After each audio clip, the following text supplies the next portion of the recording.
ಶಿವಮೊಗ್ಗದಲ್ಲಿ ಕೋಟೆ ಪ್ರಖಂಡದ ಬಜರಂಗ ದಳದ ಸಹ ಸಂಚಾಲಕ ಹರ್ಷ ಅವರನ್ನ ಕೊಲೆ ಮಾಡಿರುವ ಪ್ರಕರಣಕ್ಕೆ ಸಂಬಂಧಪಟ್ಟಂತೆ ಬಂಧಿಸಲಾಗಿರುವ ಆರೋಪಿಗಳನ್ನ ಪೊಲೀಸರು ಎನ್ಕೌಂಟರ್ ಮಾಡಬೇಕೆಂದು ಬಜರಂಗ ದಳದ ಪ್ರಾಂತೀಯ ಸಂಚಾಲಕ ಸುನಿಲ್ ಕೆ ಆಗ್ರಹವನ್ನ ಮಾಡಿದ್ದಾರೆ.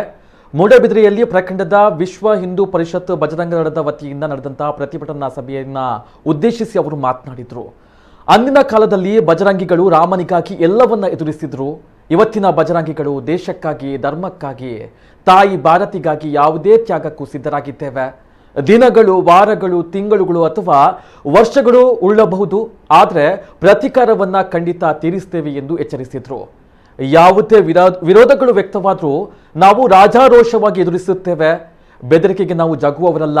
ಹಿಂದೂ ಸಮಾಜವನ್ನ, ಸಂಘಟನೆಗಳನ್ನ, ಕಾರ್ಯಕರ್ತರನ್ನ ಮತ್ತು ಅವರು ಮಾಡುವಂತಹ ಕೆಲಸಗಳನ್ನ ಕುಗ್ಗಿಸಲು ನಿಮ್ಮಿಂದ ಸಾಧ್ಯವಿಲ್ಲ ಎಂದು ಸವಾಲು ಹಾಕಿದ್ರು. ವಿಶ್ವ ಹಿಂದೂ ಪರಿಷತ್ ವಿಭಾಗ ಸಹ ಕಾರ್ಯದರ್ಶಿ ದೇವಿ ಪ್ರಸಾದ್ ಶೆಟ್ಟಿ, ಮೂಡಬಿದ್ರೆ ವಿಶ್ವ ಹಿಂದೂ ಪರಿಷತ್ನ ಕಾರ್ಯಾಧ್ಯಕ್ಷ ಶ್ಯಾಮ ಹೆಗ್ಡೆ, ಬಜರಂಗ ದಳ ಮೂಡಬಿದ್ರೆ ತಾಲೂಕು ಸಂಚಾಲಕ ಅಭಿಲಾಷ್ ಪಾಲ್ಗೊಂಡಿದ್ರು. ಮತ್ತೆ ಹೇಳ್ತೇನೆ, ಈ ಬಜರಂಗ ದಳದ ಕಾರ್ಯಕರ್ತರನ್ನ ಕುಗ್ಗಿಸುವಂತಹ, ಹಿಂದೂ ಸಮಾಜವನ್ನ ಕುಗ್ಗಿಸುವಂತ ಕೆಲಸ ನಿಮ್ಮಿಂದ ಸಾಧ್ಯ ಇಲ್ಲ.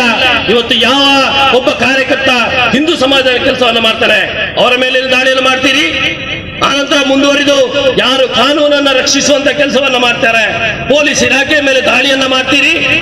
ಆನಂತರ ಯಾವುದು ಇದನ್ನ ಜಗತ್ತಿಗೆ ತೋರಿಸುವಂತ ಕೆಲಸವನ್ನ ಯಾವ ಪತ್ರಕರ್ತರು ಮಾಡ್ತಾರೆ, ಅವರ ಮೇಲೆ ದಾಳಿ. ಈ ರೀತಿಯಾಗಿ ವ್ಯವಸ್ಥಿತವಾಗಿ ದಾಳಿ. ಟ್ರೈಲರ್ ಅನ್ನ ನಿನ್ನೆ 2 ದಿವಸದಲ್ಲಿ ತೋರಿಸಿದ್ದೇವೆ ನಾವು ಶಿವಮೊಗ್ಗದಲ್ಲಿ. ಒಂದು ಚಿಕ್ಕ ಟ್ರೈಲರ್ ಬಿಡುಗಡೆ ಆಗಿದೆ, ನೋಡಿರಬಹುದು ನೀವು ಯಾವ ರೀತಿಯಾಗಿ ನಿಮಗೆ ತಕ್ಕ ಉತ್ತರವನ್ನ ಕೊಟ್ಟಿದ್ದೇವೆ ಅಂತ. ಪಿಕ್ಚರ್ ಅಭಿ ಬಾಕಿ ಹೈ.